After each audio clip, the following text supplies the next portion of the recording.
Assalamualaikum warahmatullahi wabarakatuh.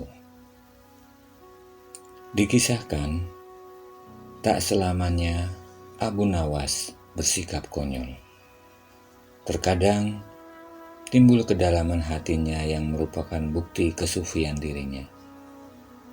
Bila sedang dalam kesempatan mengajar, ia akan memberikan jawaban-jawaban yang berbobot. Sekalipun ia tetap menyampaikannya dengan ringan. Seorang murid Abu Nawas, ada yang sering mengajukan bermacam-macam pertanyaan.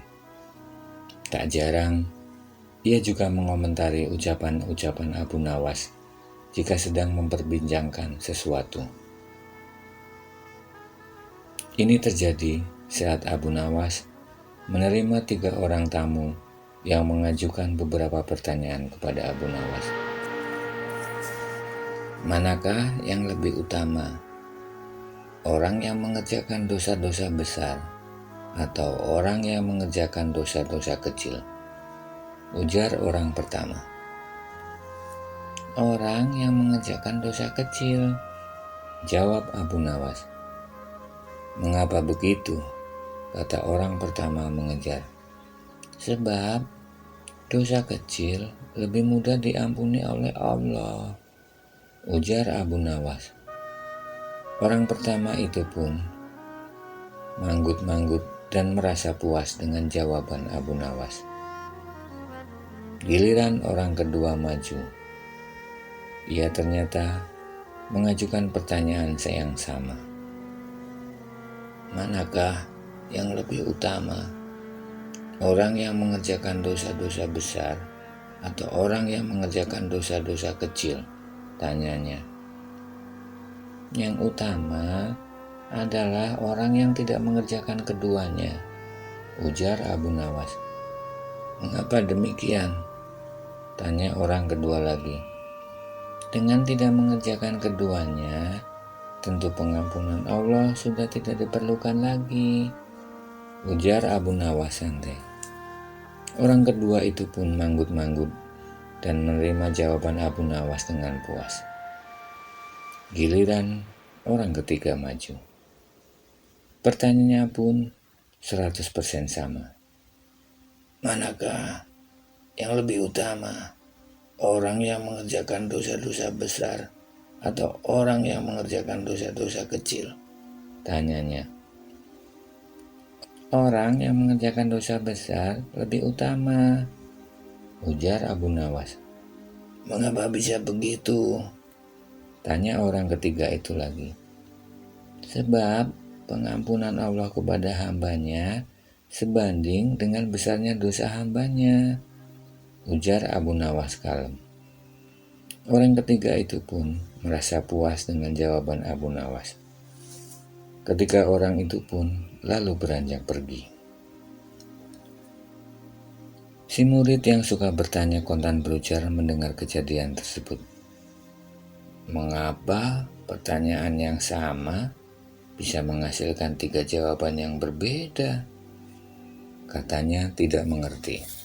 Abu Nawas tersenyum.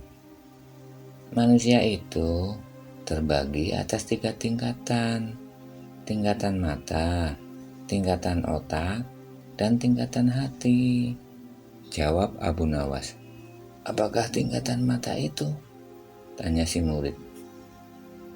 Seorang anak kecil yang melihat bintang di langit, ia akan menyebut bintang itu kecil, karena itulah yang tampak di matanya, jawab Abu Nawas memberi perumpamaan. Lalu, apakah tingkatan otak itu? Tanya si murid lagi. Orang pandai yang melihat bintang di langit, ia akan mengatakan bahwa bintang itu besar karena ia memiliki pengetahuan, jawab Abu Nawas. Dan apakah tingkatan hati itu? Tanya murid lagi. Orang pandai dan paham yang melihat bintang di langit, ia akan tetap mengatakan bahwa bintang itu kecil sekalipun ia tahu yang sebenarnya bahwa bintang itu besar. Sebab baginya Tak ada satupun di dunia ini yang lebih besar dari Allah Subhanahu wa Ta'ala, jawab Abu Nawas sambil tersenyum. Si murid pun merasa puas. Ia lalu mengerti mengapa satu pertanyaan bisa mendatangkan jawaban yang berbeda-beda. Kemudian si murid itu bertanya lagi, "Wahai guruku, mungkinkah manusia itu menipu Tuhan?" tanyanya. "Mungkin," jawab Abu Nawas santai, menerima pertanyaan aneh itu. "Bagaimana caranya?" tanya si murid lagi. "Manusia bisa menipu Tuhan dengan merayunya melalui pujian dan doa," ujar Abu Nawas. "Kalau begitu, ajarilah aku doa itu, wahai guru," ujar si murid antusias. "Doa itu begini, wahai Tuhanku, aku tidak pantas menjadi penghuni surga, tapi aku tidak kuat menahan panasnya api neraka. Sebab itu, terimalah tobatku dan ampunilah segala dosa-dosaku. Sesungguhnya Engkaulah Zat yang mengampuni dosa-dosa besar." Wassalamualaikum warahmatullahi wabarakatuh.